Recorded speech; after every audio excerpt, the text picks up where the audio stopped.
amigos da Base Estelar Campinas. Olá, pessoal que nos acompanha aqui nos eventos da Base e também no canal da Base pelo YouTube. Sejam todos bem-vindos a esse bate-papo literário. Hoje nós temos o prazer de receber aqui alguns convidados para uma conversa sobre inteligência artificial na literatura. Nos acompanham hoje aqui a Vivian Albertoni, que é professora de literatura, professora universitária, lá de Porto Alegre. O César Maciel, da editora SSPG, lá de Belo Horizonte. E o Delfim, que é aqui de Campinas, né? Que também trabalha no ramo literário e é capista. Você que gosta de ler ficção científica, provavelmente deve ter algum livro novo aí com uma capa do Delfim. É isso aí. E vamos lá, então, vamos começar o nosso papo. Eu vou jogar aqui uma pergunta mais aberta e vocês fiquem à vontade para trocar as ideias aí. Ah, Pensando em literatura, como é que a inteligência artificial já foi colocada aí dentro da ficção? Como é que ela já foi representada em obras de ficção? E eu queria saber de vocês aí, a inteligência artificial é protagonista, coadjuvante, herói, vilã, enfim. Vou abrir aqui então os microfones. Quem gostaria de começar? Vamos lá, Vivian. Eu estava lendo e relendo e procurando informações sobre algumas obras de ficção científica a partir do momento em que eu soube que conversaria aqui. E é impressionante o quanto a ficção científica vai mudando com relação à época, naturalmente, porque elas são projeções de futuro, né? Então, se a gente olhar para Frankenstein, por exemplo, nem está em jogo o que seria essa inteligência. Ela vem naturalmente com a existência de um cérebro e um corpo. E, curiosamente, Frankenstein é uma obra que a gente tem um monte de impressões erradas, né? Porque ele vai se tornar muito famoso através do cinema. Então, a gente tem essa imagem do androide, dessa figura como uma figura que mal sabe falar, uma figura ignorante, uma figura que acaba sendo violenta meio sem querer, porque não tem domínio sobre o seu corpo, né? E, na verdade, na história não é nada disso. É uma história do século XIX, então, obviamente, o protagonista vai discursar e explicar muito sobre o seu mundo interior e etc. E aí o que me parece é que depois disso a gente vai ter duas tendências, né? Uma tendência que a gente vai ver em 1984, nas distopias em especial, Fahrenheit, Admirável Mundo Novo, alguns contos do Asimov, é essa ideia de a inteligência artificial a nosso serviço, num futuro em que é natural ter máquinas nos servindo o tempo inteiro, mas mais cedo ou mais tarde as máquinas sendo manipuladas por outros seres humanos para ferir seres humanos, tirar direitos políticos de seres humanos.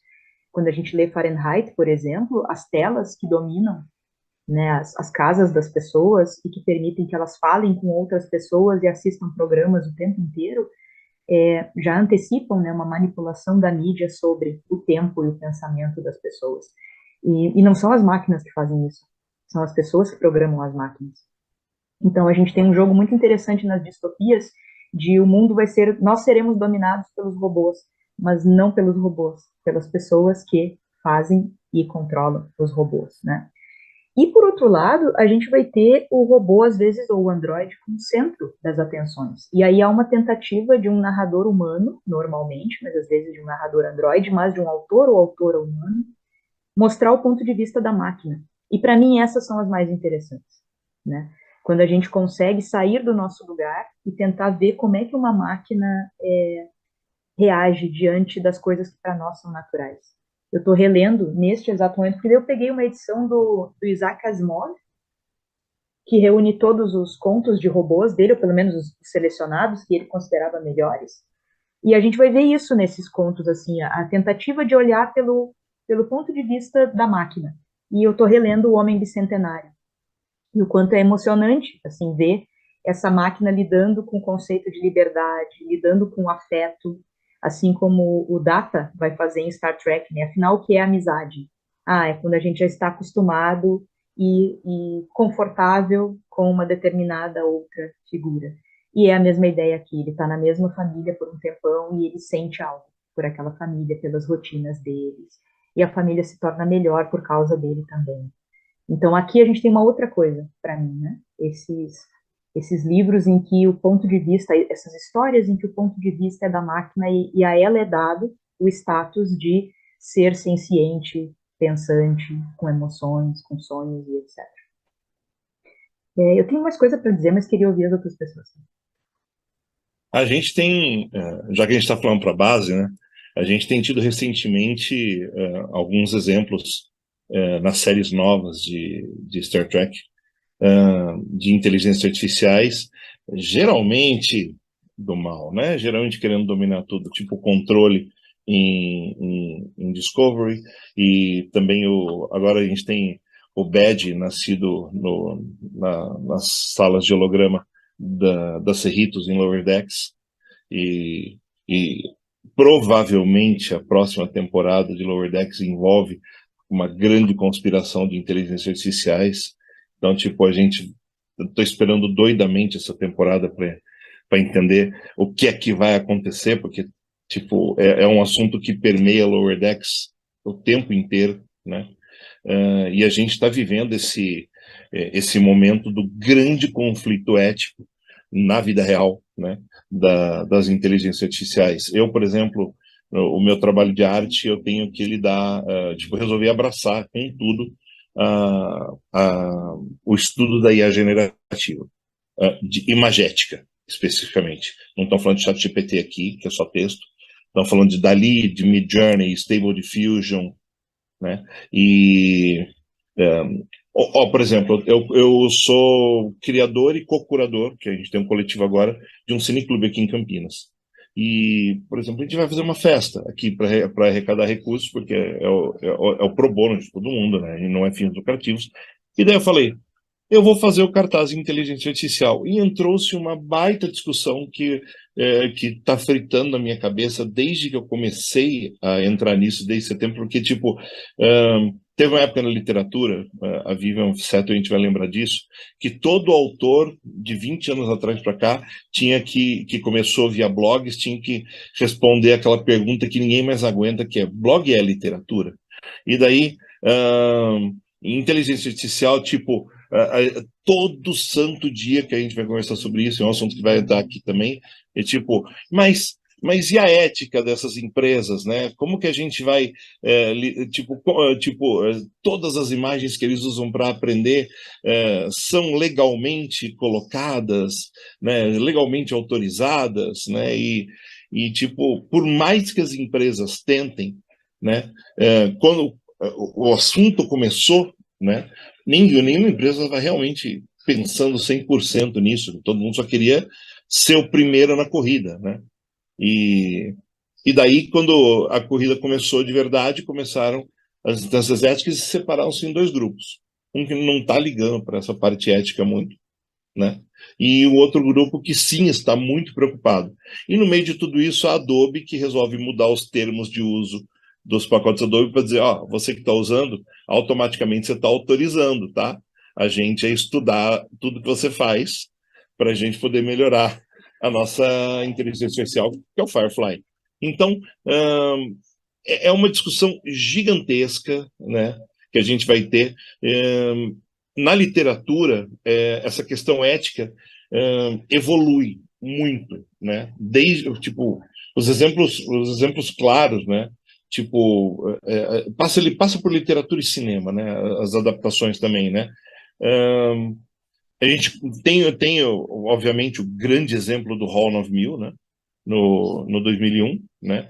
Que é uma inteligência artificial que tenta fazer friamente tudo para cumprir a missão e, tipo, decide que o problema são os humanos, né?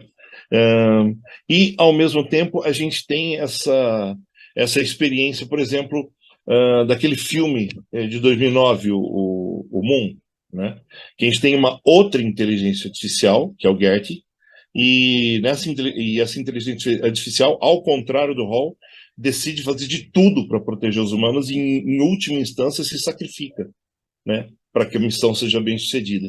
Então, tudo isso é uma evolução de um conceito ético, mas, ao mesmo tempo, a gente tem que lidar com uma outra questão que a gente vai ter no futuro, né? E aí, vou parar por aqui para a gente poder entrar nesse debate, que é: a gente talvez esteja chegando num momento em que as IAs vão ter autoconsciência, né? E nesse momento de autoconsciência, talvez elas percebam que elas estão vivendo um momento semelhante ao dos escravizados de séculos passados.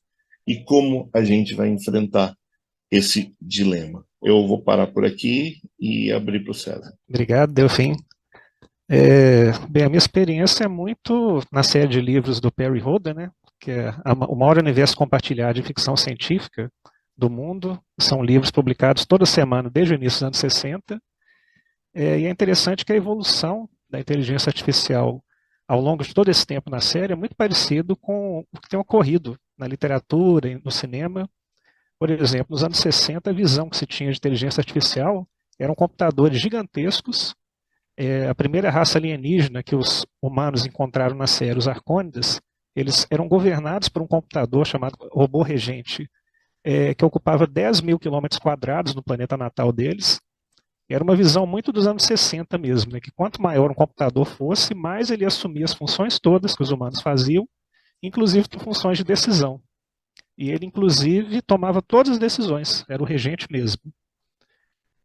Depois, os seres humanos usaram o mesmo padrão para construir um robô parecido, um computador parecido na Lua, chamado Natan, que existe na série até hoje, foi sendo aperfeiçoado, e que ele é basicamente uma base de dados, tudo que acontece com a humanidade passa por ele, e ele vai aprendendo, tem poder de decisão, mas sempre dentro de certos limites de controle que os próprios humanos colocaram.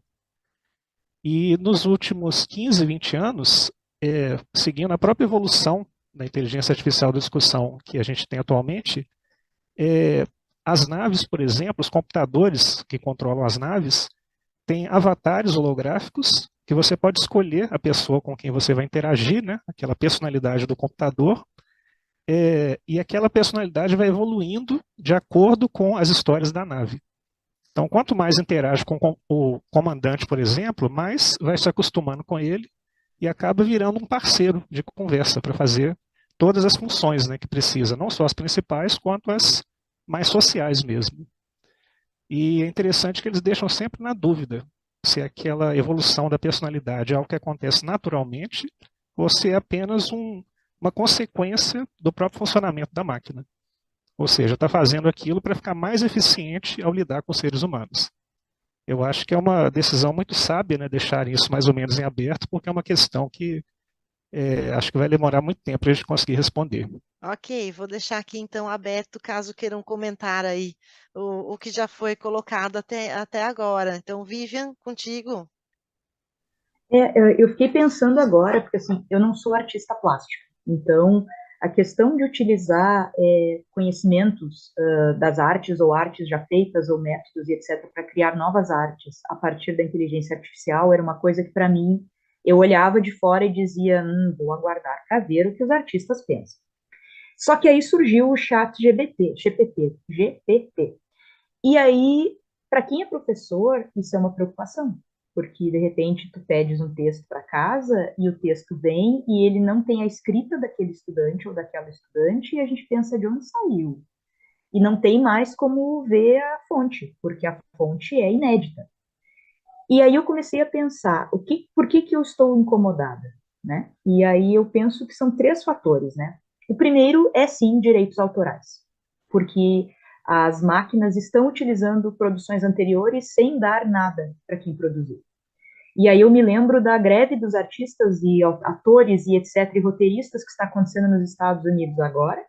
Na verdade, ela pegou a Europa também, eu acho que ela é da Liga Mundial, né, de Artistas, do sindicato. E ela está começando a aparecer aqui no Brasil também, eu vi comentários nos últimos dias, do fato de que as empresas estão, desde sempre, pagando pouco, a não ser as grandes estrelas e geralmente homens, ninguém mais ganha bem. E a gente ainda tem agora o agravante da inteligência artificial. Então, tem artistas dizendo, olha, eu assino um contrato que diz que a minha imagem pode ser usada para qualquer coisa. E aí eu estou olhando uma série aleatória da mesma empresa para qual eu trabalho e está o meu rosto no meio de uma multidão. E eu não fui informado e eu não recebo nada por isso. Então, tem uma questão política e que vem de novo ao que eu tinha dito, né? O problema não são as máquinas, o problema não é o desenvolvimento tecnológico, nem nada. O problema é quem usa as máquinas, né? O ser humano é que está um pouco antiético, né? A outra coisa que me preocupa nisso é a questão da artesania, né?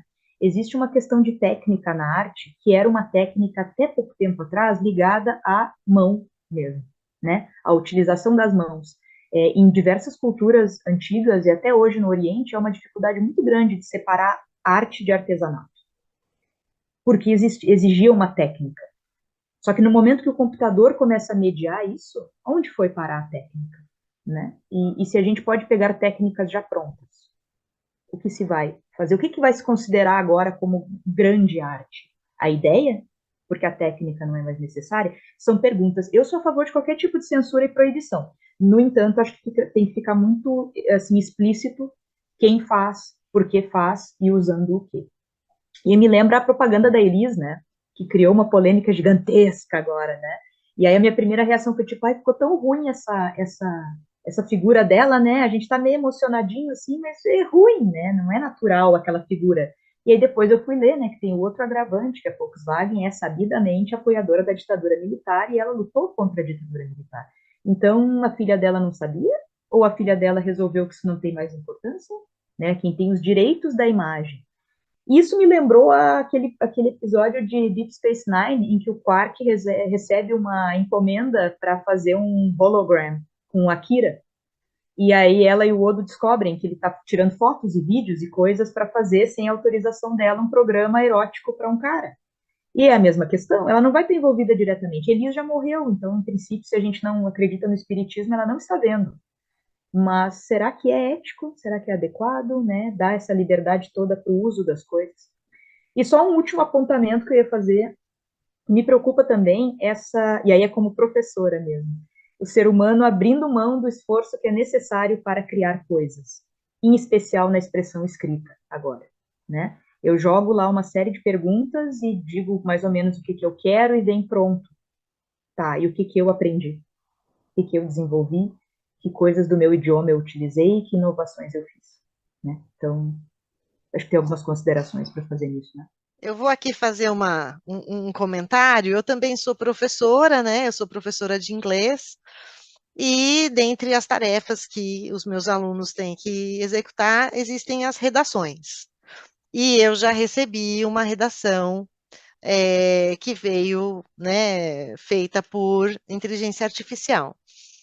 Só que eu não quis confrontar o aluno diretamente. Então, quando chegou o momento da outra aula, que iríamos comentar o texto, aí eu perguntei para ele, escuta, como é que você fez para me entregar esse texto? Porque esse texto tem palavras que não são tão coloquiais e palavras que eu sei que ainda, né, a gente ainda não estudou e tal, né? Por exemplo, a palavra plethora, que nem eu uso, né? A gente não é uma palavra, né, comum. Aí ele falou: Ah, teacher, o que eu fiz foi o seguinte: eu escrevi meu texto, e aí, no final da tarefa, falava que eu tinha que verificar o texto e corrigir, e deixar o texto melhor, né? E depois entregar. Então, eu peguei um programinha que eu criei aqui no meu computador, salvei aqui, e pedi para ele, então, para melhorar o meu texto. E aí que eu mandei o texto final. Aí eu falei para ele, então, Pedro, então me manda o seu texto original. Ah, pode deixar que eu mando o texto original. E aí o texto original também estava meio arrumadinho, tá? Mas estava num nível mais de acordo. Mas aí eu falei para ele, eu falei, então, o que a inteligência artificial fez para você? Aí ela pegou o meu texto e melhorou. Falei, perfeito. Sabe esse processo que a inteligência artificial fez? É esse processo que você tem que desenvolver em você. Você tem que ter essa habilidade de voltar ao início do seu texto, ler novamente e encontrar problemas de gramática, pontuação, ortografia, ou então uma questão de estilo, de organização, ou até, ai, nossa, eu usei a mesma palavra 5 vezes no texto. Posso substituir por um sinônimo? Que sinônimo? Então, é esse conhecimento que você tem que desenvolver em você. E para, né, minha felicidade, ele recebeu isso de uma maneira bem positiva. Eu acho que ele não tinha pensado no aspecto dele desenvolver as ferramentas. Ele pensou assim, as ferramentas existem, eu vou usar a ferramenta. Mas essa ferramenta da inteligência artificial, ela não te ensina nada e você não aprende nada. Então, foi essa minha experiência, tá? Foi uma experiência. Abordagem. Então, foi o que eu já chegou até mim, né? Mas é isso, vou continuar aqui abrindo os microfones, Delfim. Então, Andri, isso que você colocou do seu aluno, eu passei por uma situação, eu ganhei um prêmio recentemente, foram 3 medalhas de ouro de design em Nova York, no prêmio da revista Graphics, que é muito importante. Lá foram premiados, alguns caras são meus ídolos de design, tipo o Paul Rand, o Saul Bass, a Paula Scher, né? Então, e quando você se inscreve, você tem que escrever textos defendendo a sua obra. E eu escrevi os textos, defendi e foi premiado. Daí, eles mandaram, se você quiser fazer alguma alteração nos textos, sabe? Fazer alguma revisão. Assim. Daí, quer saber? Eu passei exatamente pelo processo do seu aluno. Falei assim, tipo, nunca morei nos Estados Unidos, nunca fui para lá. Né? Então, minha fluência de língua é limitada, apesar de eu falar um bom inglês, ser tradutor, mas assim, acho que nesse caso eu quero ver o que acontece com a minha máquina. E tem um app chamado Language Tool que ajuda, é um auxiliar de tradução, né? E que às vezes eu uso e falo assim, deixa eu ver o que acontece se eu colocar meu texto lá. Então ele tem 2 sistemas paralelos. Um sistema que é de correção simples, para ver se você cometeu algum erro gramatical, né? Isso está tudo certo. E daí coloca os textos lá, está tudo certo, tudo bem. Só que ele tem um recurso de paráfrase. E daí esse recurso de paráfrase é o recurso que é o que o seu aluno provavelmente usou, né? Que é pegar as suas ideias e reformatar de um jeito mais fluente. E você pode escolher se essa fluência é popular, coloquial, usual, né? Não tão coloquial assim, um usual de língua, sem ser com amigos, assim, mas com conhecidos, e formal, né? E daí fui ao formal, né? E ele me sugeriu 3 formas diferentes, e daí das 3 formas diferentes, as 3 eram muito coerentes, eu falei, e as 3 melhores que a minha, claro, né? E daí eu fui lá e falei assim, quer saber? Vou me valer disso, porque afinal de contas é a minha apresentação para o mundo do design internacional. E fui lá e cravei. E daí a gente entra no assunto do ChatGPT, como eu acredito que ele, as pessoas têm usado ele para fazer trabalhos, para fazer provas, aterrorizando os universitários, né, o nível acadêmico. Mas, na verdade, a gente vai descobrir que o ChatGPT, o Llama, o Claude, que é uma IA francesa, que o Bard, vão começar a interagir com o ser humano normal, né, convencional, aquele usuário que não tem experiência nenhuma em computação, como um assistente de vida. Né? A gente viu isso acontecer já na ficção. Né? Um filme chamado Ela, né, que é maravilhoso, com Joaquin Phoenix e com a Scarlett Johansson vivendo a inteligência artificial, a Samantha, no caso, e já vivendo num futuro onde a inteligência artificial já era convencional. E a gente tem esse assistente pessoal, né, que se instala nos celulares das pessoas e vai evoluindo, né, e sem spoilers do filme, vejam um filme que é maravilhoso, mas a gente tem essa questão do ChatGPT ser o começo disso, ser um proto-assistente, né? Então, nesse momento, ele não serve para escrever ficção. Eu tentei fazer diversos testes com prompt, né, para eles, né? Aliás, essa é a profissão imediata do futuro, né?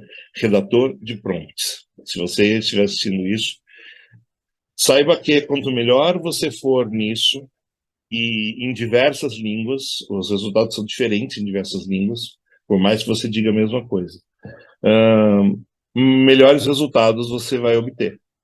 E quando você domina essa arte do prompt, você está pronto para poder utilizar, né? Saber escrever se torna muito importante de novo. Escrever, interpretar textos, sabe? Se preparar para isso. Mas o ChatGPT não está pronto para ser criativo. A versão gratuita que a gente tem, que é a 3.5, que é aberta a todos os usuários, ela é limitada aos conhecimentos de 2021. E mesmo assim, ele não se submete aos comandos de modo perfeito. Daí eu falei, será que é só o ChatGPT que é assim? Daí eu comecei a testar outras ferramentas, né, como o Claude, que é a francesa, como o Bard, que é do Google, e como essa muito curiosa que eu descobri semana passada, que é a Llama.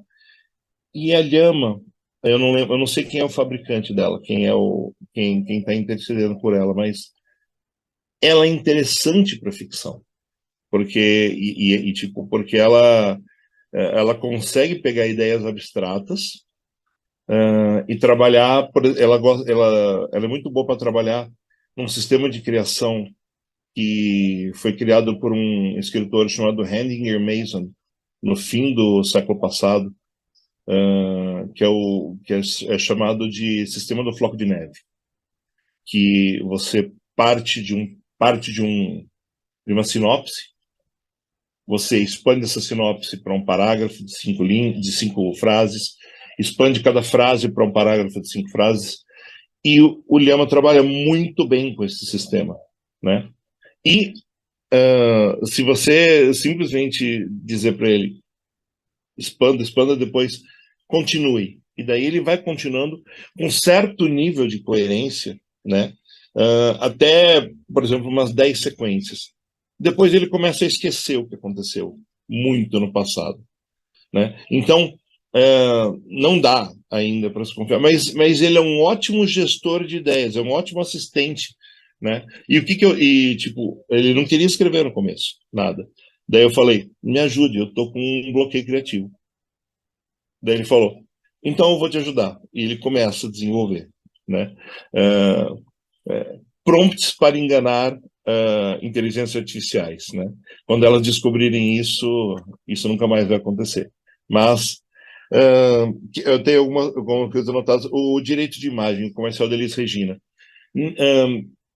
Sobre o comercial específico, tem um amigo meu que trabalha num alto posto de agência de publicidade em São Paulo, ele falou, a coisa foi mais manual do que todo mundo pensa. Não envolveu IA generativo, por exemplo. Envolveu processos muito mais manuais, né? Por exemplo, tem uma pessoa dirigindo ali mesmo a Kombi, né?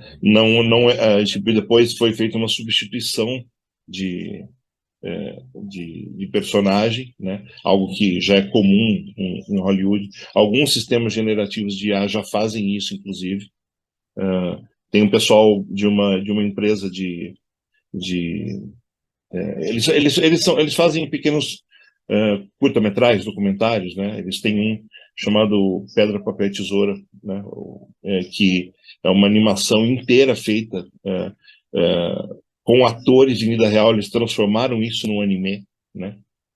Desenvolvendo técnicas para isso, né? Então, algumas dessas técnicas já vão estar disponíveis a muito baixo custo. Mas não é a primeira vez. Se a gente pensar que 10 anos atrás, na Europa, fizeram a mesma coisa que fizeram com eles com a Audrey Hepburn, com um resultado muito mais satisfatório, inclusive. a gente pensa assim, isso já está no meio da gente há algum tempo, né? E daí eu consigo pensar o quão genial é esse escritor de cinema, esse roteirista, que muito pouca gente fala, e que é um excelente diretor também, que é o Andrew Niccol, roteirista, por exemplo, do Show de Truman. Ele tem esse filme chamado Simone, que fala sobre IA generativa, sem a gente nunca ter tido contato com isso, um filme de quase 20 anos atrás. E ele é exímio em dizer, em contar para a gente ainda sobre o mundo que nós não vivemos, mas um mundo que nós já vislumbramos na vida real, e ele apresenta a gente de um jeito muito natural, e a gente está convivendo com começando a conviver com esses dilemas agora, né? E as famílias, os direitos autorais. Direito autoral é uma coisa muito importante, né? A Maria Rita se sentiu no direito de fazer isso com a mãe, né? Mas a Madonna não vai deixar. Por exemplo, a Madonna já colocou no testamento que ninguém da família dela, enquanto ela tiver direitos patrimoniais, ou seja, até 70 anos depois da morte dela, ou no caso dos Estados Unidos, 95 anos depois da morte dela, graças à Disney, graças à lei do Sonny Bono, né? Então, tipo, vai demorar muito tempo para a gente ver uma Madonna gerada artificialmente, legalmente falando. Então, muita gente já está se prevenindo com isso, né? Isso é uma exclusividade da inteligência artificial? Não é, né? Os sistemas computacionais, eles já estão em xeque eticamente há muito tempo. Não sei se vocês lembram, uns 10 anos atrás, a Amazon quis dizer que você, quando compra um livro, você não tem os direitos do livro, né? Você tem uma licença. E, tipo, se você morrer, sua biblioteca vai embora, né? E o Bruce Willis, enquanto ele estava bem, ele falou, mas eu quero doar a minha biblioteca para os meus filhos. E entrou numa briga judicial com a Amazon, que está rolando ainda, né? Então, tipo, que vai ou não, não, vai, né? Mas não sei para que lado, criar uma jurisprudência sobre esse assunto. Então, voltamos à parte da ética, né? Por exemplo, temos um Google, a gente está falando aqui no Zoom, mas se nós estivéssemos conversando no Meet, vocês têm que saber que tudo que está sendo captado, as nossas imagens, nossos trejeitos, nossa voz, o Meet, pelas mudanças dos seus termos e condições, pode legalmente utilizar a gente e as nossas faces, e os nossos jeitos, a nossa voz, para futuro desenvolvimento de inteligência artificial generativa, de voz, de imagem, e de cenário, de arte, de tudo que você puder imaginar. Então, a gente tem essa questão da ética rolando, né? Então, a inteligência artificial, voltando enquanto assistente, para o homem comum vai ser muito interessante. O problema é quando a gente tem as empresas envolvidas, as grandes corporações, e aí acontece aquilo que a Vivian falou, dessa grande movimentação dos atores, roteiristas dos Estados Unidos, que estão brigando não para não terem a sua personalidade digitalizada, né? Tanto voz, quanto trejeitos, quanto imagem, mas para que isso seja justo, né? Para que eles recebam por isso, para que a distribuição sobre isso seja direita. Por exemplo, recebi de uma editora, não tem nada a ver com inteligência artificial, mas tem a ver com ética, né? Uma editora queria que eu cedesse todos os meus direitos sobre todo o material que eu fiz, né, perpetuamente, inclusive trabalhos futuros, né, sem ter direito a mais nenhum tostão. É mais ou menos o que o Bob Iger da Disney e os outros caras estão tentando fazer com os coadjuvantes, né? Então, tipo, contratos leoninos vão começar a surgir, principalmente nessa época de inteligência artificial. Quando você bota, principalmente, contratos futuros, um contrato, assim, ninguém sabe como é que é o futuro. E se uma capa de livro que eu fiz pudesse ser digitalmente adulterada para se tornar uma outra capa, né? E tiver presa a uma editora, essa editora poder manipular para poder fazer séries e outras coisas, né? Tudo é possível. Então, contratos se tornam cada vez mais importantes, relações formais se tornam cada vez mais importantes, e tudo isso está dentro desse pacotão ético que é mais importante, na minha opinião, do que as ferramentas de inteligência artificial em si. E aí eu jogo a bola para frente. Ok, eu sei que a Vivian queria fazer um comentário aí da sequência do Delfim, aí da Vivian eu vou passar então para o César. Eu me lembrei agora de quando eu estava fazendo meu mestrado em literatura, e eu fui estudar um livro de um poeta que ele publicou nos anos 70, se chama Guilhermino César. Ele não é muito conhecido como poeta, ele foi grande nas áreas de história, enfim, ele foi muito importante. É mineiro, mas foi muito importante para a constituição da Universidade Federal do Rio Grande do Sul, das áreas de humanidades e tal. E ele fazia o livro dele que eu, enfim, estudei, que é de 1978, falava muito a respeito de um pânico moral. É um livro de poesia, mas aparecia muito pânico moral com relação à tecnologia. A ideia de que estávamos nos transformando em escravos das máquinas e de que isso era um grande erro. E aí eu descobri que ele tinha sido muito influenciado por uma obra do Carlos Drummond de Andrade. Eu fui procurar, a obra se chama As Impurezas do Branco. E é uma obra em que, em muitos lugares, ele vai atacar a ideia de que a máquina pode substituir o ser humano, em especial na literatura e na arte. Então, ele vai ter poemas, né, dizendo, citando McLuhan, né, que é um dos grandes fundadores da cibernética, dizendo o meio é a mensagem, o meio é a massagem, o meio é a mixagem. O Drummond, assim, criticando muito a ideia de que é uma ideia que faz muito sentido, a do McLuhan, né? Nós somos moldados pelas mídias que nós consumimos. Nem só no sentido do conteúdo, mas no sentido da forma. As gerações que só tinham livro têm memória mais forte e têm, né, mais precisa, e têm mais condições de acompanhar histórias na ordem cronológica, mas compreendê-las também fora da ordem cronológica, porque a gente podia voltar, né, tinha que fazer os caminhos do livro. As gerações de agora, que já nascem praticamente com telas na mão, tem questões de foco, tem questões de tempo, de concentração, tem uma série de outras vantagens, né, como, por exemplo, a sincronicidade de várias atividades ao mesmo tempo. Mas falta em profundidade, né, são outras relações que estão se criando. E aí eu descobri que um dos pânicos que aconteceu, uma das causas desse pânico, foi o surgimento das primeiras máquinas tradutoras. Porque o objetivo do pessoal da cibernética era que os computadores saíssem da linguagem matemática e começassem a chegar na linguagem humana das palavras. E porque essa ideia, por exemplo, né, de uma pequena trama que vai sendo repetida e etc., é a sequência de Fibonacci, né? É a ideia, é sempre matemática. E a ideia deles era o contrário, é que fosse para as línguas. E nunca dava certo, porque qualquer texto, qualquer coisa pode ter uma intenção subjetiva que não está ali nas palavras, tem o contexto, pode ter ironia, sarcasmo, relações criativas que a máquina não era capaz de dar conta. Tanto que nós, professores de línguas, durante muito tempo dissemos que não era possível usar o Google Tradutor para efetivamente conseguir um bom conhecimento de línguas. E ainda hoje, o Google Tradutor nos deixa na mão em muitas coisas. E aí, essa história que tu contaste, e mais a do Delfim, me lembram o fato de que são ferramentas, né? A gente não deveria jogar para elas fazerem tudo. Delfim só foi capaz de escolher as melhores versões porque ele já tinha um bom texto original e porque ele conhece a língua o suficiente para escolher, para fazer essas decisões linguísticas. Então, o problema não é a máquina, é a gente entregar tudo na mão dela, né?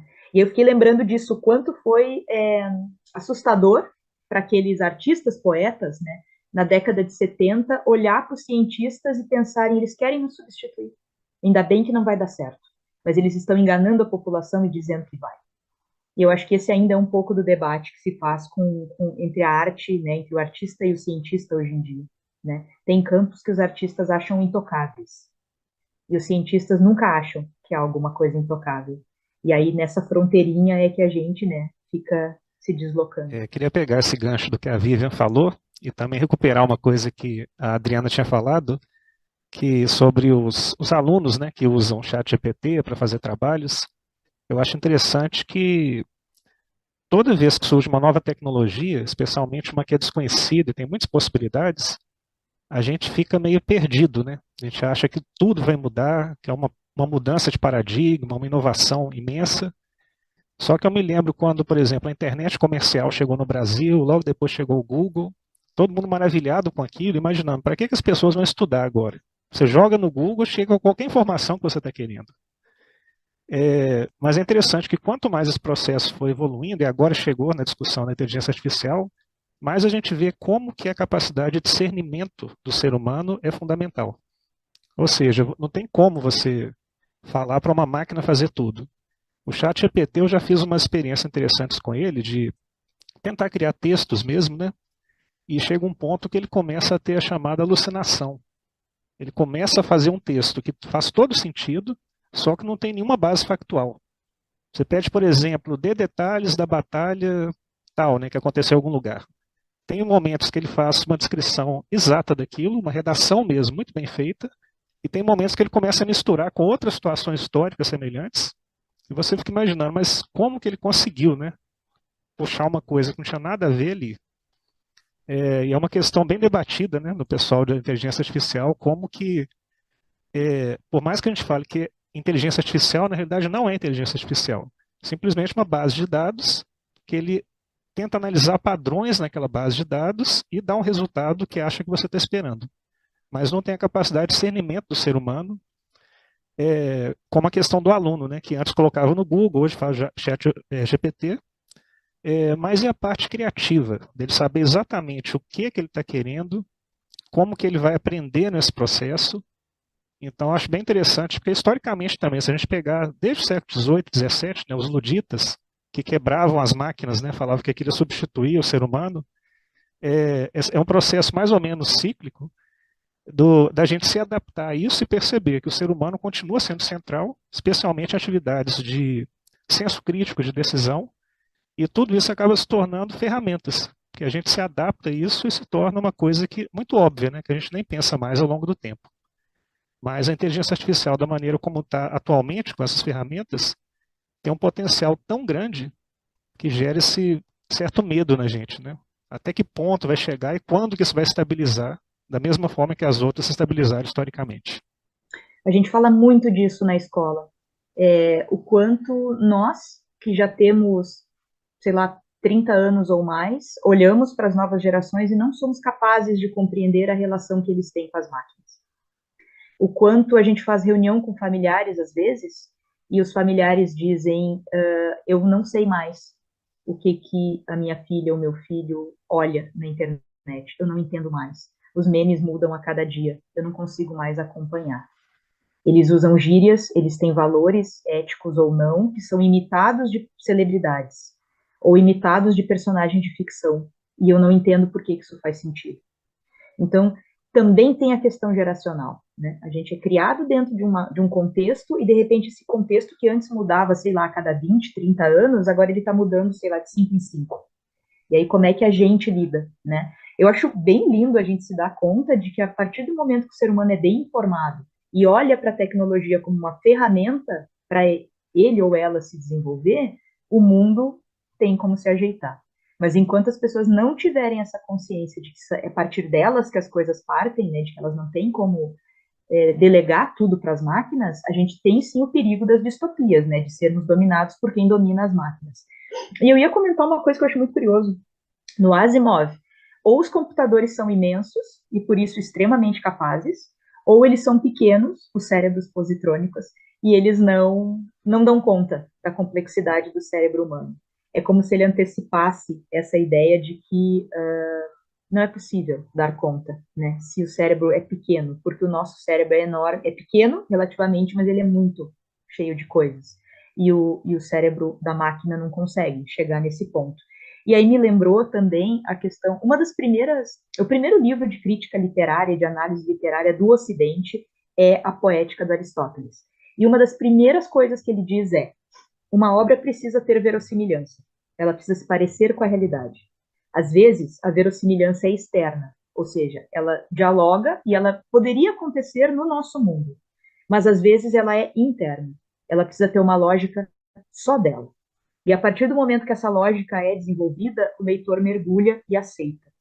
Quando um filme ou um livro é ruim, a gente vai ter a quebra dessa lógica, né? Um personagem que não tinha aparecido ainda, uma ação que a gente achava que não era possível, e se aquilo não faz sentido naquele universo, quebra todo o encanto para nós. E ele estava apontando isso há muito tempo. A minha pergunta é, o computador tem a noção, assim, ele vai conseguir algum dia saber o que é o mundo, a realidade? Se nem nós conseguimos, estamos nos debatendo com isso desde Descartes, até antes, né? Se a gente lê, por exemplo, livros sobre neurologia e o estudo de casos curiosos ligados a lesões no cérebro e etc., a gente vai ver que o mundo dos sentidos ele é extremamente importante. Ele vai ver que as memórias afetivas, né, são extremamente importantes para constituir uma lógica de mundo, né? Quem tem essas lesões cerebrais que perde a memória toda vez que termina uma conversa, essa pessoa não consegue nem entender onde ela está. É mais ou menos, parece que o que o computador faz, né? Chega um ponto em que ele já não sabe mais onde ele está. Que as referências que para nós fazem sentido, porque a gente tem toda uma maneira de relacioná-las, já não estão mais ali, né? Então, me parece que o grande impedimento para a inteligência artificial se desenvolver é essa complexidade de recursos que o nosso cérebro tem. Como é que tu faz para simular isso numa máquina, né? Quando a gente vê o Divertidamente, o filme, por exemplo, que segundo as pessoas que estudam isso é uma caracterização muito boa dos estudos de neurociência, as memórias afetivas têm um papel imenso. São elas que determinam as relações que a gente vai estabelecer e a nossa personalidade. Se o computador não tem memória afetiva, se ele tem lógica daquilo que é melhor para ele ser mais eficiente, como é que isso se transfere, né? Para uma compreensão real do mundo e daquilo que o cerca. Delfim? Então, essa questão o questionamento do que é real, né? Que é o grande questionamento, por exemplo, do Philip K. Dick a vida inteira, né? Tipo, tentando determinar o que é a realidade, e ele só consegue ter um vislumbre disso naquilo que ele chama de uma experiência religiosa, né? Quando ele é transportado mentalmente transportado para um outro universo completamente diferente, né? Tipo, a gente tem esses vislumbres criativos sobre o que é a nossa realidade, o que é o nosso universo. Talvez a cultura pop nada mais premente do que o primeiro Matrix, né?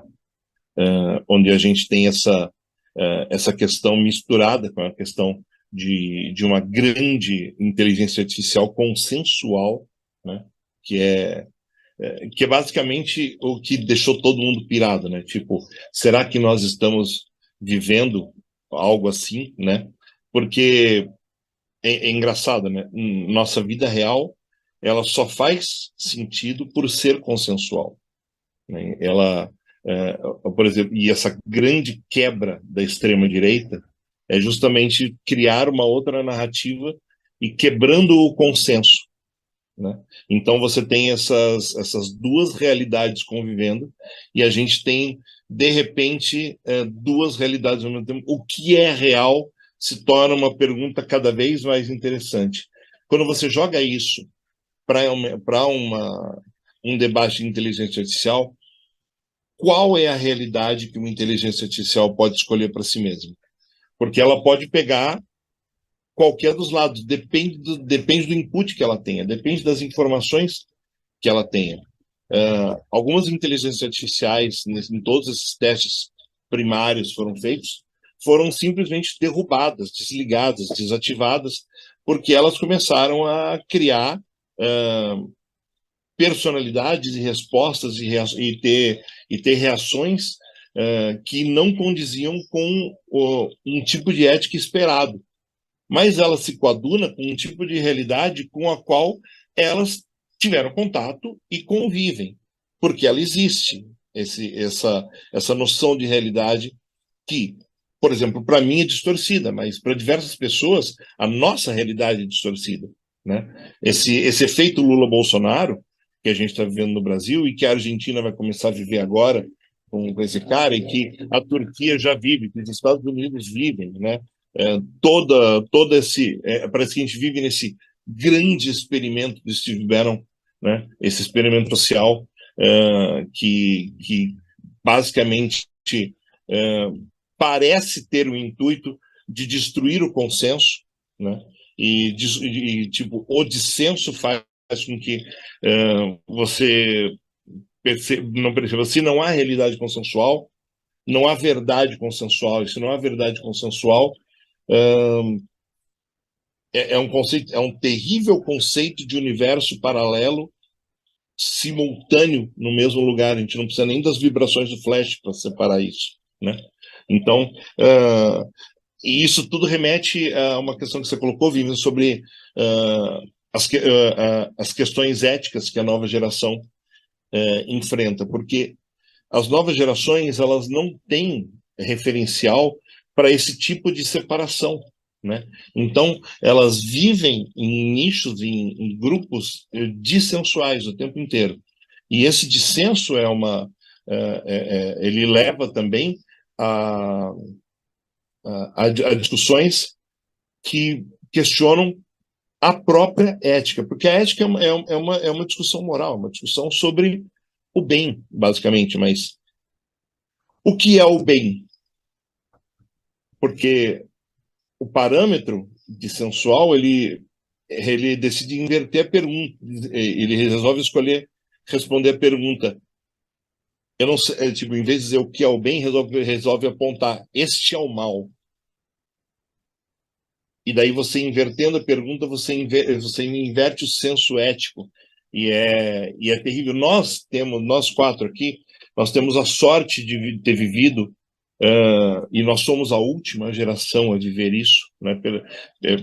Dá para perceber pela idade de todo mundo aqui que nós somos parte da última geração que viveu o mundo analógico simultâneo ao mundo digital. Nós temos a noção das duas coisas. E vai morrer com a gente. Depois que a nossa geração for embora, o mundo todo não vai saber mais o que é um mundo offline. E não vai mais saber, a não ser que aconteça um desastre, mas não vai saber organicamente o que é um mundo offline. E vai perder a noção processual de como foi essa evolução. E daí essa questão que o César colocou, a questão do medo. A questão do medo que existe a partir da nossa geração para gerações anteriores à nossa, do que pode acontecer a partir dessas gerações que a gente ainda consegue compreender, mas gerações anteriores a gente já não consegue, que é a questão de e você teme aquilo que você não conhece, né? E é por isso que existe uma onda conservadora no mundo se sublevando. Então, a questão começa a se tornar, além de tecnológica, além de ética, também um tanto quanto filosófica. Por outro lado, tem o Belchior. E daí o Belchior tem sempre essa questão que a gente, se não abraçar, se não entender de uma vez que o novo sempre vem, e daí a gente volta para Elis Regina e para aquele comercial. Se a gente não entender que o novo sempre vem, a gente não vai conseguir abraçar essa questão sem o medo. Então, o medo é uma coisa que destrói qualquer chance da gente poder ter um pensamento racional acerca disso. E a gente está cada vez mais ancorado no medo. Um medo social que nos é imposto. Um medo de andar nas ruas, um medo de conviver com pessoas, um medo de viver atrás de grades, atrás de câmeras, atrás de um conceito de segurança que nos foi imposto, né? E como é que se impõe um conceito de segurança desse? Eles não dizem o que é segurança. Ó, como é a questão antiga. Eles dizem isto é insegurança, né? Como o grande irmão, vamos proteger vocês. Então, quando a gente fala de duplo pensar, de novilíngua, isso já está acontecendo com a gente há algum tempo, só que está cada vez mais na superfície. Então, a gente está conseguindo enxergar isso de um modo cada vez maior. E quando a gente enxerga isso, a gente começa a pensar. Então, as inteligências artificiais, elas estão tentando aprender através desse conceito e começam pelo superficial. E o superficial, geralmente, é o que tem de dados faturados pelo mundo inteiro, espalhados nos meios digitais, principalmente. Por exemplo, elas não vão ter acesso à Barça, porque a Barça está lá no papel, né? Nunca foi digitalizada a Barça, isso é um negócio que sempre me aflige. Mas é um exemplo, mas existe, né? A gente começa o mundo digital com a Encarta, né? E daí a gente evolui para a Wikipedia, e daí a gente tem as informações de terceira mão, às vezes, quando a informação é muito antiga, né? E daí a gente tem a inteligência artificial aprendendo pelo produto. E a gente tem que fazer essa evolução para a inteligência artificial começar a ter um sistema mais naturalizado de aprendizado. Ela tem que, como no campo da linguística textual, ela tem, e principalmente os estudos envolvendo os alemães dos anos 70, aqui no Brasil, a Inguedor, na Unicamp, a partir dos anos 90, né, a falecida professora Inguedor, a gente tem esse estudo de entender a linguística como processo também, não só o produto. E o dia que a inteligência artificial abraçar o processo, né, e já está começando, não pelo ChatGPT, começaram pelas IAs generativas de arte. No começo, elas tentavam emular as artes, né? E agora elas tentam emular o raciocínio para a criação das artes. Se você dizia, eu quero um Van Gogh, eu quero algo estilo Van Gogh, mas isso aqui. Se você entrasse no Midjourney, a versão 1.0, ele ia te dar um tipo de resultado. Na versão 5.2, que é a versão para os usuários pagos de hoje em dia, você percebe, se você der um input parecido com esse, você começa a perceber que o tipo de... E der um zoom na história, você vai perceber que ele está começando a entender o tipo de pincelada que o pintor dava. Então, tipo, vai se aproximando do real, porque eles começaram a entender, os alimentadores da arte, que não basta alimentar com o produto, tem que entender o processo. Então, eles começaram a fazer as ferramentas entenderem o processo. ChatGPT-4, a última versão do Claude, também estão fazendo isso, começando a entender processo linguístico. E a partir daí, eles vão se aproximando da gente, esses sistemas de inteligência artificial. E daí a gente vai se deparar. Se a gente ensinar esse processo de forma ética, a gente pode gerar uma inteligência artificial como o Gert, que pode salvar a gente no futuro. Caso a gente seja burro o suficiente para tentar acabar com tudo, né? Ou se a gente alimentar de um modo frio, formal, a gente pode acabar com uma inteligência artificial tipo HAL, ou tipo a Skynet. E daí a escolha é completamente nossa. O que a gente não pode é ter medo de fazer esse tipo de escolha. É isso. Eu fiquei meio emocionada com o arco do Belchior, que voltou para Elis Regina, né, e passou por todos os depoimentos. Achei até que podia terminar ali. Mas eu queria fazer um relato, eu vou falar de outra coisa, mas eu queria só fazer um relato, essa história de o novo sempre vem, né? Esse ano é o segundo ano que nós estamos em presencial depois da pandemia, em sala de aula. E nós reparamos que os estudantes perderam completamente a noção de tempo. Então, eles estão toda hora olhando para o celular para ver que horas são, que horas são, que horas são. Porque antes tu podia, né, desligar a câmera e ir no banheiro enquanto estava rolando a aula ou qualquer outra coisa, e agora tu já não consegue mais atinar. Então, qual foi a brilhante ideia que nós, professores, todos com 40 anos ou mais, tivemos? Para eles não precisarem usar o celular, vamos colocar relógios na sala de aula. E aí nós compramos relógios com ponteiros e botamos. E aí nós descobrimos que nenhum deles sabem ler horas com ponteiros mais. Ou seja, a gente lança um olhar sobre as coisas que não tem nada a ver com o mundo, com o universo, com a realidade dessas pessoas, né? Quer falar agora, antes de eu mudar de assunto?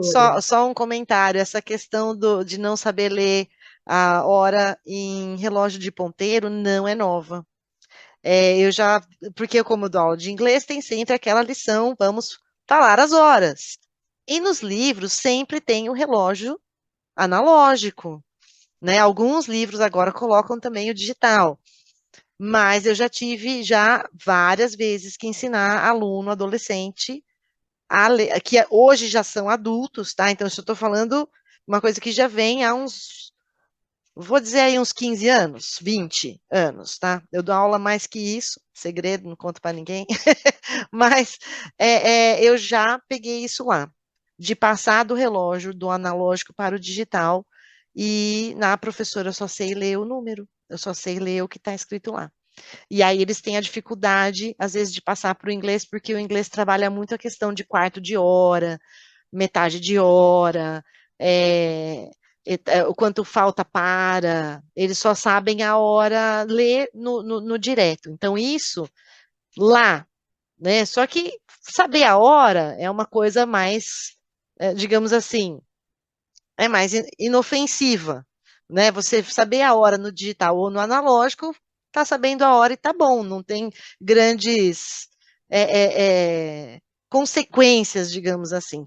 Mas é um micro exemplo do que pode acontecer lá na frente, né? Ok, desculpa, A nossa interrompi, prof mas de...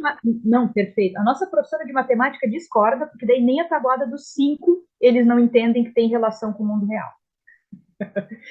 O que eu ia comentar é que, assim, é muito interessante na história da literatura ocidental o quanto a ideia do indivíduo versus o meio é importante, é central. Então, a gente vai ter toda aquela questão da jornada do herói, né? O herói é o escolhido, é aquele que, né, vai ter que passar por várias provações em nome do coletivo. Então, ele é o escolhido, ele tem que agir sozinho ou com pequenas ajudas, mas ele é o responsável para que o coletivo fique bem. E a gente vai ter isso mais ou menos assim preservado até o romance moderno, né? Ali em 1800 e final, e depois 1900, aí que vai se começar a falar de um ser humano herói que não consegue se adaptar ao seu meio, à sua sociedade. E aí entra em debate todos os valores éticos e morais, né? É, todas as questões de, tá, eu tenho, por exemplo, em Kafka, que eu acho que é o mais óbvio, né? É o ideal para que aquela sociedade siga estruturada é que cada um cumpra a sua função e não tente questionar nada. Mas a partir do momento em que eu não questiono nada, eu acordo transformado num inseto e ninguém acha estranho. Então, tem uma desumanização dessa sociedade, e aí como é que o herói vai defender essa sociedade? E aí, subitamente, a gente tem um protagonista que não pode mais ser Aquiles, que morre pela sua pátria. Não. Ele tem que ser alguém que olha para aquilo e diga, né? E aí isso cria um problemão, né? Porque a gente, então, a gente tem que ensinar as inteligências artificiais, não só a partir das regras, né, estabelecidas da lei da robótica, mas a pensar o que é a decisão ética adequada. E nós não sabemos qual é a decisão ética adequada, né? Porque dependendo do lugar, do momento histórico, da classe social, tem um monte de outras escolhas para serem feitas, né? Eu estou lendo agora a Octavia Butler, que é uma autora muito interessante, também recomendo muito, e ela vai trazer o grande diferencial que é a mulher negra, de repente falando de qual é o seu lugar nessas distopias que envolvem inteligências artificiais e outras coisas, né? E aí a gente tem uma outra camada. Tem alguns contos do Asimov que falam disso também, que é a questão de quem tem direito a ter computadores que lhe servem, quem tem direito a ter robôs na sua casa, e o nível desses robôs, né? Os mais primitivos são como e são para quem? E os mais avançados são como e são para quem, né? Então tem toda a questão econômica e política que a gente não consegue resolver entre os seres humanos, mas que a gente vai ter que ensinar as máquinas a pensar sobre também, para que, né, se deem conta da complexidade. E a gente estava debatendo esses dias na escola a questão da... a partir do século XIX, a história começa, de repente, a achar que não pode contar as coisas apenas do ponto de vista dos protagonistas, né, dos governantes, porque a história ainda tinha aquela marca do grande herói, né? A história só importa se ela aconteceu em torno de Napoleão. A história só importa naqueles fatos que a gente decora a data. E aí vem a Chimamanda e diz não, são várias histórias. Vem o pós-estruturalismo e diz não, o mesmo fato histórico contado do ponto de vista de várias pessoas diferentes é completamente diferente. E aí vem a questão das múltiplas realidades. A gente já sabia disso, né? Quando uma pessoa conta uma fofoca, por exemplo, ou uma briga, a versão de cada um sempre é muito diferente do que aconteceu, porque a gente é subjetivo, né? Qualquer escolha, e aí é estruturalismo, né? Qualquer escolha de palavras entre tantas outras opções significa uma escolha afetiva subjetiva e para influenciar quem está ouvindo ou lendo. E aí, como é que eu vou dizer isso para o computador? Né? Eu ainda estou descrente da inteligência artificial chegar perto das possibilidades do nosso cérebro. Mas já que ela está tentando, então que a gente faça isso, né, que o Delfim falou, vamos tentar ensinar o melhor de nós, para que ela consiga fazer esse apoio que ela vai nos fazer, sabendo que às vezes o ser humano não se ajuda, e que daí ela vai ter que nos ajudar. Perfeito. Vou passar o microfone para o César.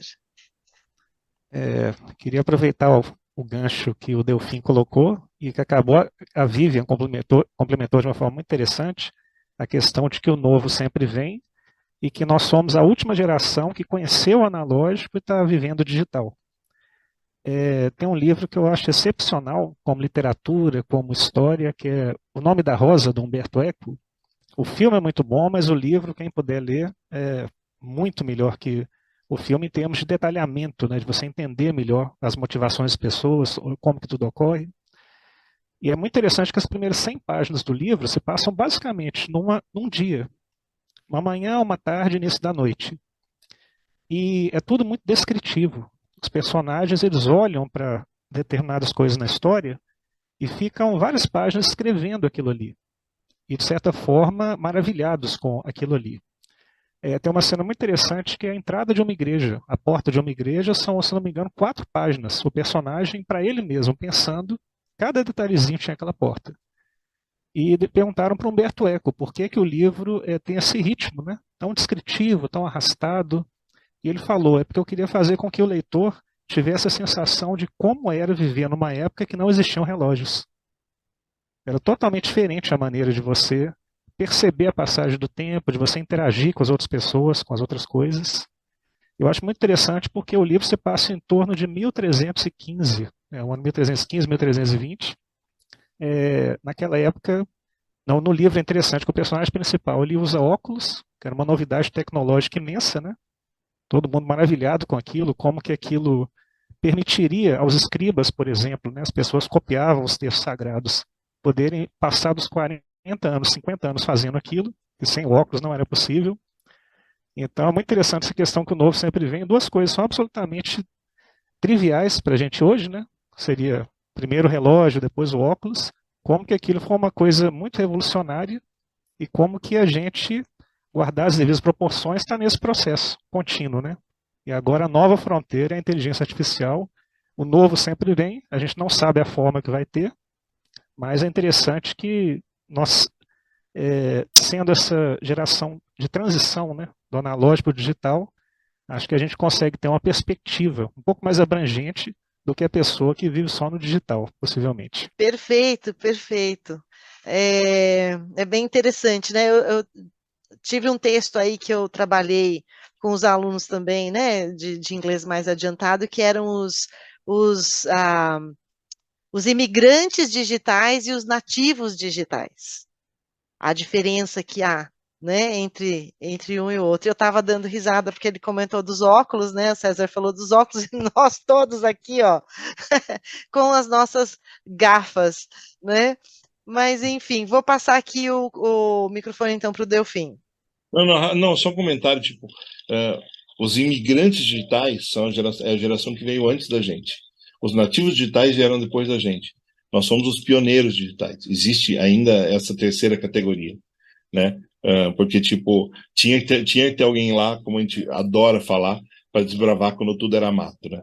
Então, tipo, a gente desbrava para os que vieram antes e deixa o caminho todo terraplanado ou terraplenado para quem veio depois, só se assentar e curtir essa vida, né? Então, eu vou começar a usar isso quando um jovem disser, mas que isso aqui é assim que funciona, prof. Eu vou dizer, jovem, quando eu cheguei aqui, tudo era mato. Só que daí, Vivian, daí quando você fala isso, daí esse jovem chega e fala assim, tu tá dando carteirada.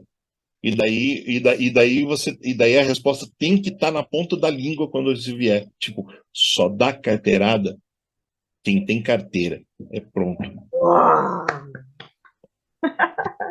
Aquele mic drop, né?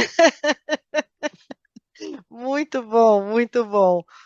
Pessoal, o papo tá ótimo e eu acho que a gente poderia continuar assim por mais 2 ou 3 horas, né? Mas assim, eu vou então abrir essa última rodada e vou colocar aí para considerações finais, se vocês, né, dentro daquele roteiro que eu coloquei lá para vocês, né? Se vocês têm alguma coisa que separaram que gostaria de falar, ou se vocês querem deixar algumas sugestões literárias para quem quer aí continuar remoendo aí este assunto, a inteligência artificial, que acabamos falando sobre aí praticamente todos os aspectos aí, né, da vida humana, não só apenas na literatura e na ficção científica, sim, né? Mas então eu vou abrir então para vocês fazerem suas considerações finais aí. Ah, podemos continuar nessa ordem, Vivian, Delfim e depois César. Isso aqui. Antes de mais nada, foi um prazer conversar, trocar ideias, ver outros pontos de vista de outras pessoas que olham para a literatura de outro jeito, né?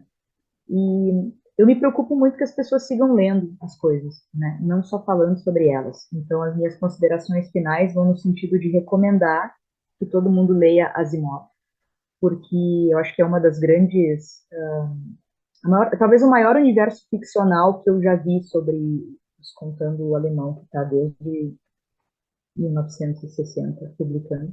Mas o que eu tive contato direto é assim, o universo ficcional mais bem desenvolvido com relação a robôs e inteligência artificial.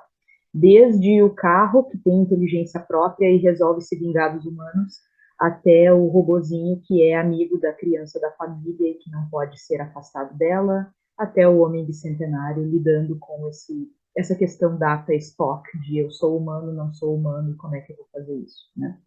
Também queria dizer para as pessoas voltarem a ler Frankenstein, porque ele não é verde, ele na história original, isso é muito importante, a gente está sendo enganado pela mídia. E eu vou recomendar também que se procurem as mulheres que escrevem ficção científica. Eu fui olhar na biblioteca da universidade, por exemplo, e só tinha à disposição a Octavia Butler, no momento em que eu fui olhar. E isso é muito grave, porque ficção científica é basicamente um olhar sobre as possibilidades de futuro. E as possibilidades de futuro estão já semeadas agora.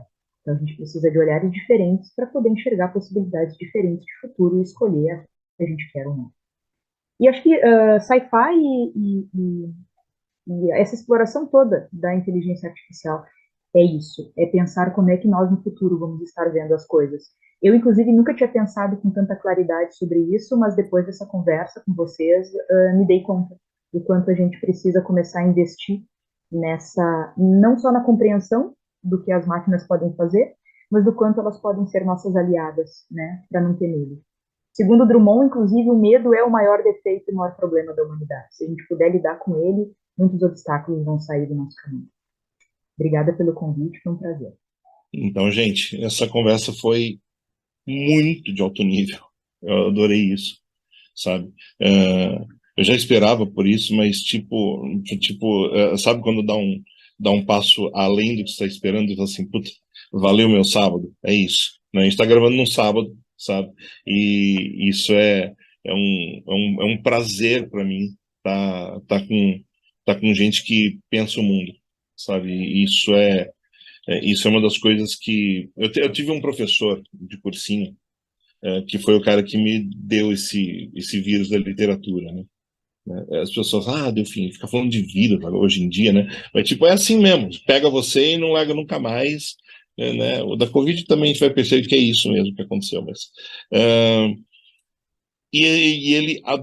ele tem um livro de aprendizado, ele chama Severino Antônio, um grande educador, ele foi orientando do Rubem Alves aqui na Unicamp. Então, e ele tem um livro dele chamado Escrever e Desvendar o Mundo. É um livro de orientação de escrita para vestibulares, inicialmente, mas diversas ideias que estão lá têm a ver com essa ideia da descoberta e da redescoberta do olhar criativo. E tem uma citação do Paul Klee, não é Paul Klee, na verdade, do Paul Klee, que sobre a arte, que eu acho maravilhosa, que é a arte, como é que é? Eu não quero falhar com essa citação, peraí que eu quero buscar ela certinho, porque tipo, se eu trocar alguma palavra, eu vou ficar mortificado aqui. Vamos lá.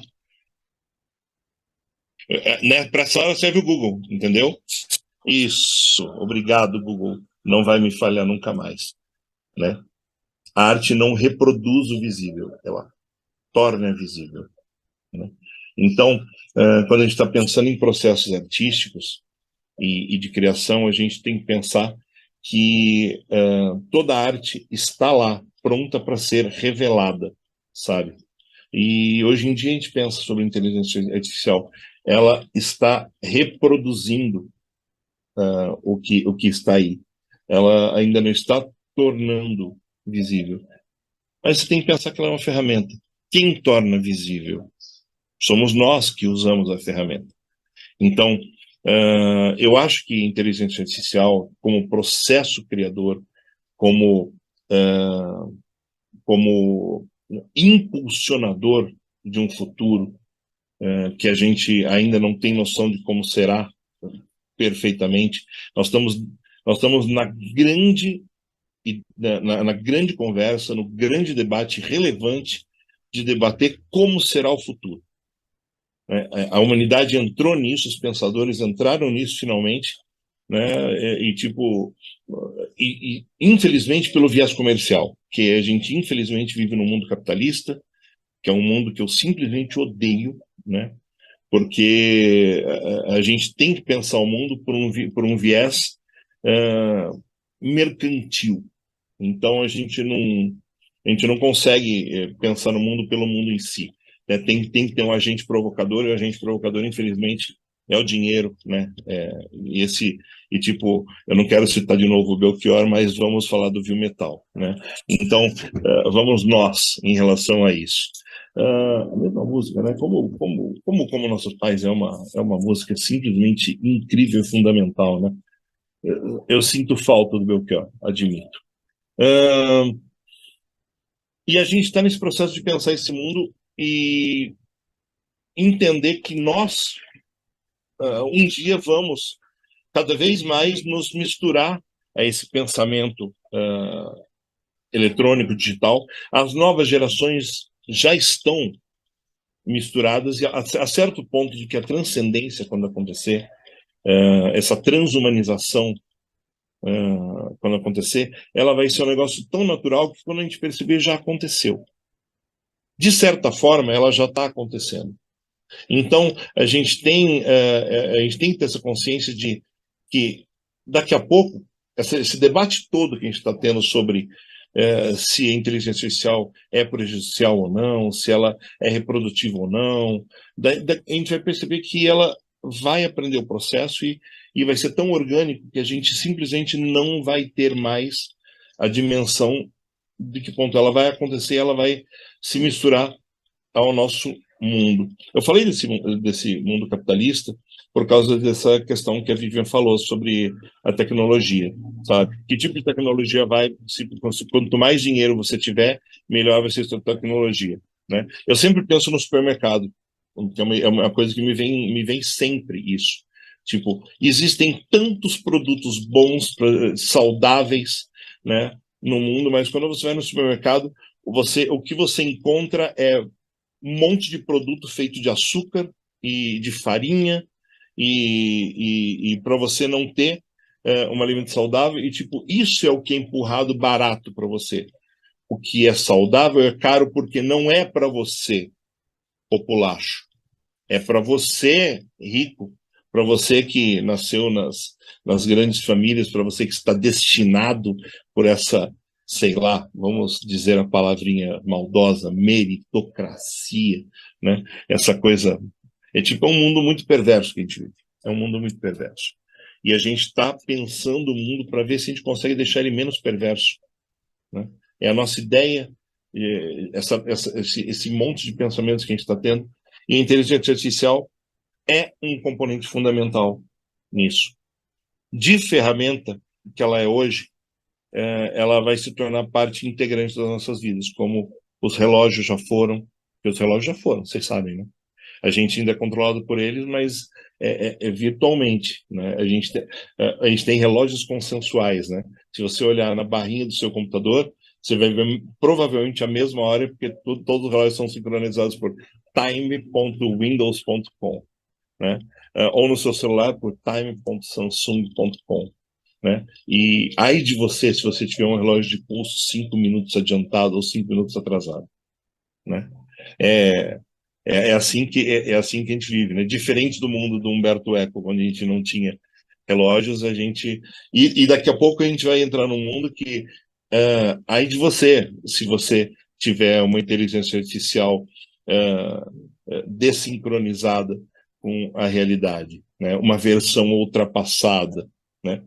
Os sistemas da Adobe já são assim, né? Se você usa uma versão pirata de um programa da Adobe, por exemplo, você vai estar sempre atrás da versão que é atualizada. Às vezes você tem um programa pirata porque você não tem dinheiro para pagar os R$ 4.000 anuais que a Adobe exige de você. Então você vai lá e baixa uma versão pirata de uma versão anterior para você continuar usando os sistemas ou aprendendo o que quer que seja, né? E daí quando você tem as versões desatualizadas e vai conversar com alguém que tem a versão atualizada, a pessoa que está lá numa posição superior olha para você e fala assim, sei, né? Por que você quer esse arquivo numa versão não downgrade? Por que você quer um downgrade disso, né? Até já entendi porque olha com uma posição de desdém. Recomendações de leitura, eu não quero recomendar inteligência artificial. Nada de inteligência artificial, porque o Asimov é realmente uma grande leitura, né? Eu tive o prazer de editar o Asimov na Aleph, né?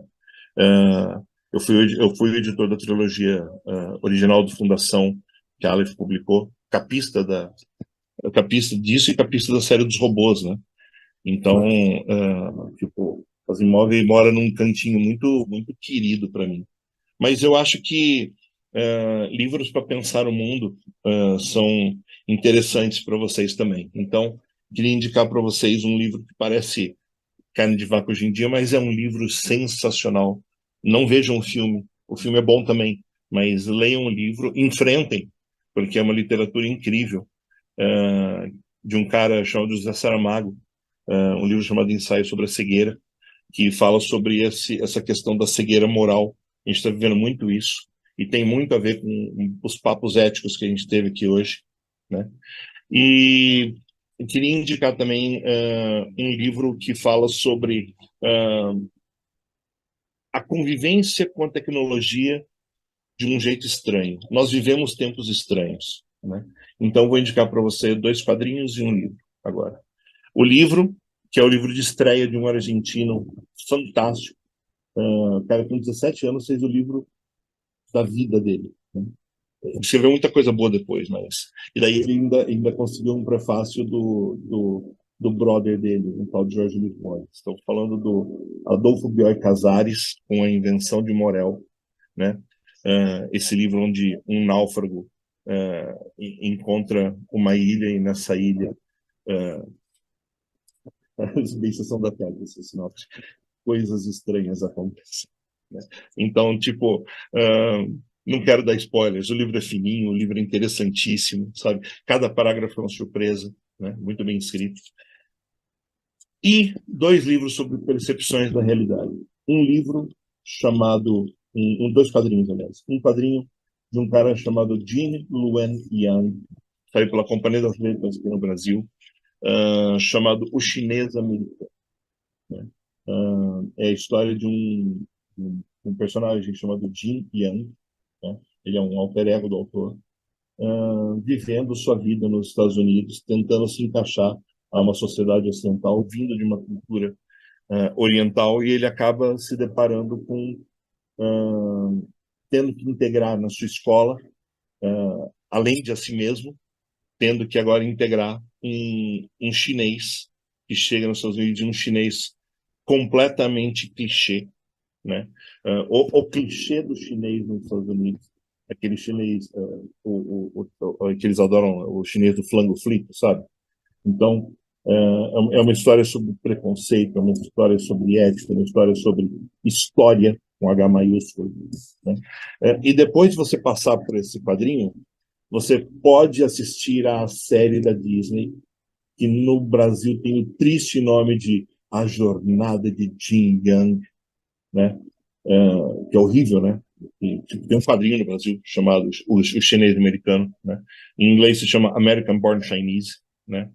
Não por acaso o autor escolheu em inglês que a sigla fosse ABC, porque é uma jornada de aprendizado, né? E o Jin Young é um dos grandes roteiristas. Essa é a primeira obra de quadrinhos longa dele. Ganhou o principal prêmio para literatura de juventude nos Estados Unidos, na época que foi publicado. E o outro quadrinho é um quadrinho narrado por um gêmeo natimorto, né? Sobre o confronto entre a realidade, vamos dizer assim, a realidade formal e a realidade artística, né? Vislumbrado em dois personagens, um grande arquiteto teórico que nunca materializou nenhum de seus projetos, e uma artista plástica que tem a sensibilidade em flor da pele, e o mundo desses dois se choca um dia, né? Eu estou falando de um quadrinho do David Mazzucchelli chamado Asterios Polyp, né? É um quadrinho onde a perspectiva de você encontra, como a gente fala de duas realidades diferentes aqui, por exemplo, essa polarização, esse dissenso, é um quadrinho que mostra esse dissenso e como esse dissenso pode se combinar numa realidade consensual e mudar a realidade de todos à sua volta para sempre, né? Não são quadrinhos e livros sobre inteligência artificial, não são, mas eles têm tudo a ver com a conversa que a gente teve hoje. E é isso que eu queria dizer para vocês. Obrigado por terem ouvido até aqui. Gente, antes de mais nada, eu queria agradecer o convite para participar desse bate-papo. Aprendi muito, muito mesmo, nível muito bom. Eu acho que é um bate-papo como todo deveria ser, né? Não só baseado em fatos, em conhecimento, como com um olhar crítico também, a gente tentar ir além daquilo que a gente está falando. Em relação às dicas, a primeira que eu ia dar, vocês já falaram, que é o Asimov. É interessante que as histórias de robôs dele são praticamente todas anos 50 e 60, mas são extremamente atuais até hoje. Na série Perry Rhoda, né, que existe desde os anos 60 também, tem milhares de livros. Os robôs seguem as 3 leis da robótica do Asimov. Tem até algumas histórias que eles fazem discussões bem interessantes, né, bem parecido com aqueles contos lá do Eu, Robô. E a própria série Perry Rhodan, como ela é muito extensa, se você pegar os livros dos anos 60 e 70, a ideia era aqueles computadores gigantescos, que quanto maiores eles fossem, mais eles iam ficar inteligentes, iam poder tomar decisões iguais aos seres humanos. Depois passou a época de computadores menores, mas em rede, basicamente anos 90, início dos anos 2000. E de 10, 15 anos para cá, veio essa ideia do computador como uma personalidade própria, que interage com você e que acaba se tornando uma extensão da sua própria personalidade. E com essa discussão, até que ponto isso é só uma consequência lógica da programação dele, está dentro da programação dele para ser mais eficiente, ou se ele está realmente se tornando uma coisa adicional. Então essas seriam algumas dicas gerais, né, que eu poderia deixar. E lembrando que esse tema, ele, ao mesmo tempo que é muito novo, tem muitas possibilidades futuras, acho que a semente da discussão está toda na literatura, na arte de 20, 50, 100 anos atrás. A gente pode pegar livros como a Vivian falou, né, Frankenstein, que a gente já tem essa discussão, né? Uma pessoa que volta dos mortos, né, basicamente, através da eletricidade. Será que aquela pessoa teria uma alma ou não? Uma discussão mais questão do século, da época também, né, século XIX. E a partir daí a gente tem várias obras que vão levando isso adiante, mas cada vez mais de uma forma tecnológica, né? não de uma forma que na época foi tecnológica, a questão da eletricidade era nova na época, mas isso foi evoluindo com o tempo, né, de acordo com as descobertas que foram feitas. Então, muito obrigado pelo convite e pelo debate. Bom, eu gostaria aqui então de agradecer a todos vocês por passarem aí esse sábado à tarde, gente. Pessoal, nós gravamos isso num sábado à tarde, mas eu queria agradecer a Vivian, ao Delfim, ao César, por estarem dispostos a reunir aqui para debater esse assunto, para criar esse conteúdo que é relevante, que é importante, e é o tipo de coisa que a base gosta de compartilhar também nos seus eventos, né? Então, eu agradeço vocês em meu nome, em nome da Base Estelar Campinas, e fico aqui na torcida para oportunidades futuras, para que possamos aí bater outros papos sobre outros assuntos e continuar, aí, como foi dito, né? Pensando e repensando a vida, né? E é isso, pessoal. Então, muito obrigada e até a próxima.